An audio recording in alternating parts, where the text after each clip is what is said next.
If we know the work function of a metal, and we know the energy that electrons are ejected with, the maximum kinetic energy, there's enough there that we can figure out the energy of the light, and from the energy of the light, we can figure out their wavelength.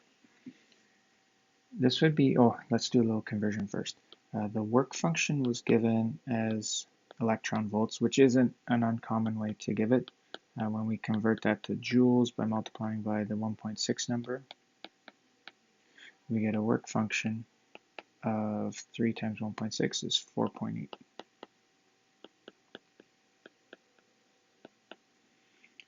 The question also tells us that the maximum kinetic energy is 1 times 10 to the negative 19 joules. There's that equation. You could flip back for it. The max EK is the energy of the light. Take away the work function. Or we could kind of think it through intuitively.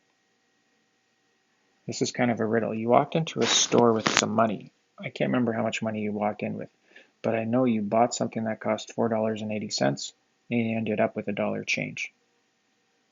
So from logic, if the work function is 4.8, if the maximum kinetic energy of those electrons is 1, that means you must have beat the work function by the value of 1.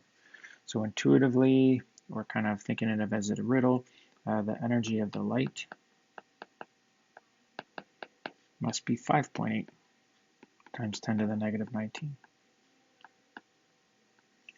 Or you could work the equation that I drew in red, flip-flop things around, and you should agree that the energy of the light is that 5.8 number.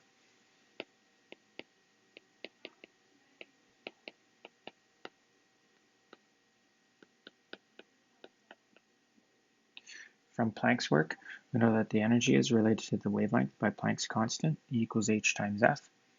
From just wave theory, we know that f is the same as speed over wavelength. So Planck's equation is really hc over lambda.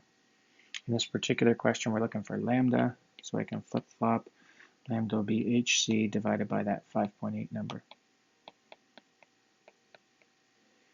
Now it's going to turn into kind of a plug and chug. We know h, that's Planck's constant, it's always 6.626 times 10 to the negative 34. The speed of light is 3 times 10 to the 8. And in this particular question, we're dividing that by 5.8 times 10 to the negative 19. Crunching all that out, it works out almost a clean number, 343 nanometers. So just outside of the visible spectrum on the short side, so this would be what we would call an ultraviolet.